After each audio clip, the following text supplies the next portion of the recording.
Assalamu alaikum wa rahmatullahi wa barakatuhu. Surah Hud, information and explanation. Rabbi shrah li sadri wa yassir li amri wa ahlul uqdatam min lisani yafqahu qawli. Alhamdulillah wassalatu wassalamu ala rasulullah amma ba'd. A'udhu billahi minash shaitanir rajim. Bismillahir rahmanir rahim. Surah Hud has total of 123 ayats, and it was revealed in Makkah. Name. This surah has been named after Prophet Hud, whose story has been related in verses 50 to 60, the period of revelation. If we consider its theme deeply, we come to the conclusion that it was revealed during the same period as Surah Yunus and most probably followed it immediately. Subject. Surah deals with the same subject as Surah Yunus. This is invitation to the message, admonition, and warning, with this difference that the warning is sterner. This is also supported by a tradition. It is related that after its revelation, once Hazrat Abu Bakr said to the Holy Prophet, "Of late, I have been noticing that you are growing older and older. What is the cause of it?" The Holy Prophet replied, "Surah Hud and the like surah have made me old." This shows that it was a very hard time for the Holy Prophet, and these stern warnings added greatly to his anxieties that were caused by the persecution from Quraysh, who were doing their worst to crush down the message of Islam. For it was obvious to the Holy Prophet that the last limit of the respite given by Allah was approaching nearer and nearer, and he was afraid lest the term of respite should expire and his people be seized by the torment. The invitation is this: obey the Messenger of Allah, discard shirk and worship Allah and Allah alone. Establish the entire system of your life on the belief that you shall be called to account in the hereafter. The admonition is: remember that those people who put their faith in the outward appearance of this worldly life and reject the message of the prophets met with dire consequences.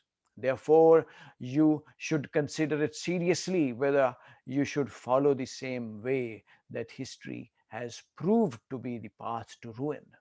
The warning is this: you should not be deluded by the delay in the coming of the punishment.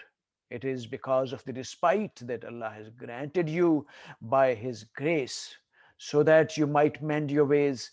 If you do not make use of this opportunity, you shall be inflicted with an inevitable punishment that will destroy you all except the believers.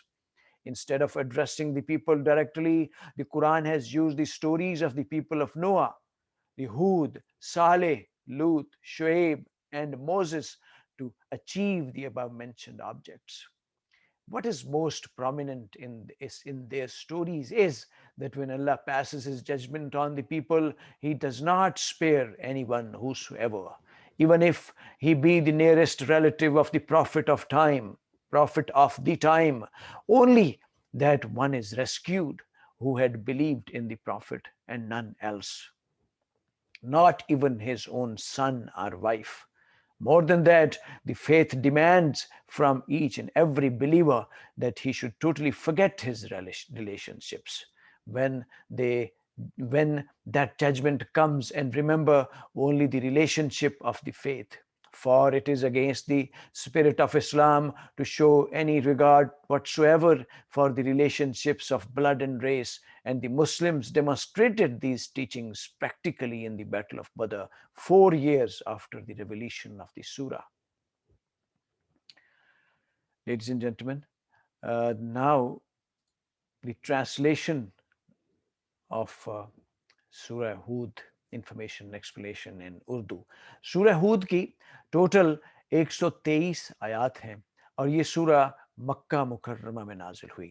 زمانہ نزول: اس سورہ کے مضمون پر غور کرنے سے ایسا محسوس ہوتا ہے کہ یہ اس دور میں نازل ہوئی ہوگی جس میں سورہ یونس نازل ہوئی تھی.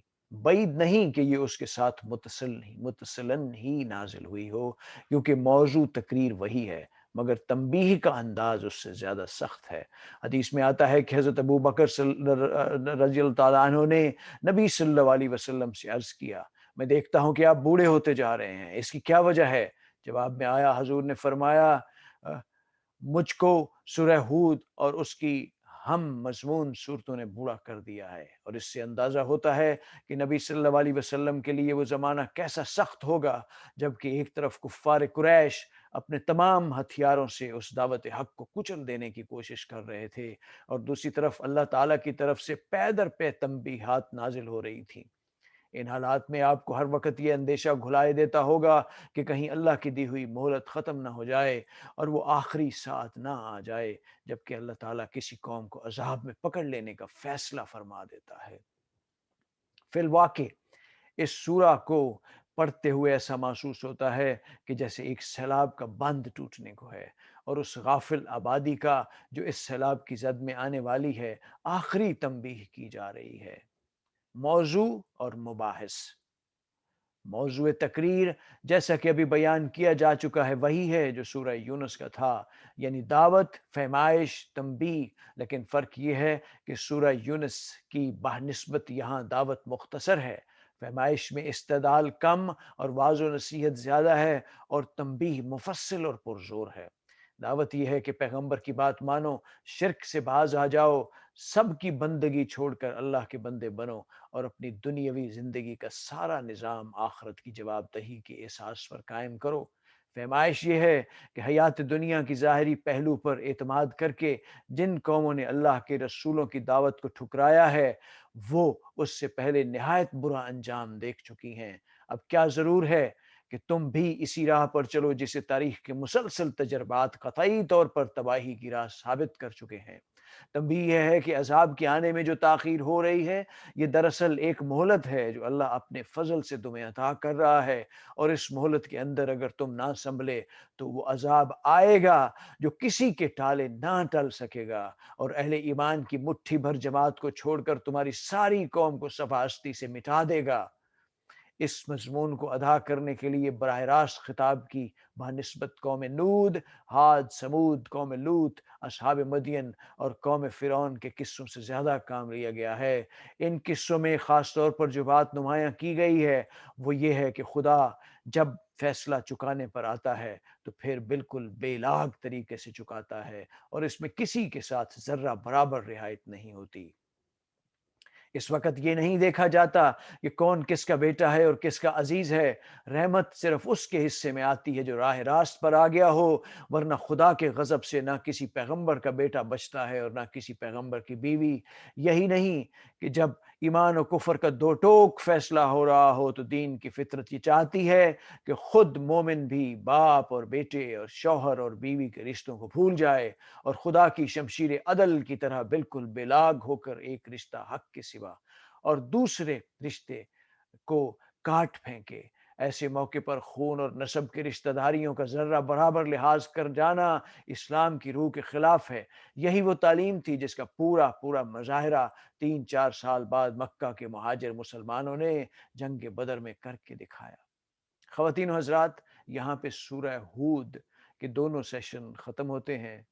ہم سب کو مل کر اللہ تعالیٰ سے گڑ گڑا کے یہ دعا کرنی چاہیے کہ اللہ تعالیٰ ہمیں اپنے احکامات جو اس نے قرآن پاک میں ہم پہ نازل فرمائے اور پھر نبی کریم صلی اللہ علیہ وسلم نے ان کی تشریح کر کے اپنی سنت کے ذریعے ہم تک پہنچائے، ہمیں اس پہ من و ان عمل کرنے کی توفیق عطا فرمائے اور ہمیں اس کی سمجھ بوجھ عطا فرمائے، اور صحیح سینس میں ہمیں اس کو اپنے اوپر، اپنے اہل و عیال، اپنے معاشروں، اپنے ملکوں اور دنیا کے اوپر لاگو کرنے کا حوصلہ اور جرأت عطا فرمائے. خواتین و حضرات، اللہ تعالی ہم سب کا حامی و ناصر ہو اور ہم سب کو وہ سب کچھ عطا کرے جو ہم سب کے لیے سب سے بہتر ہو.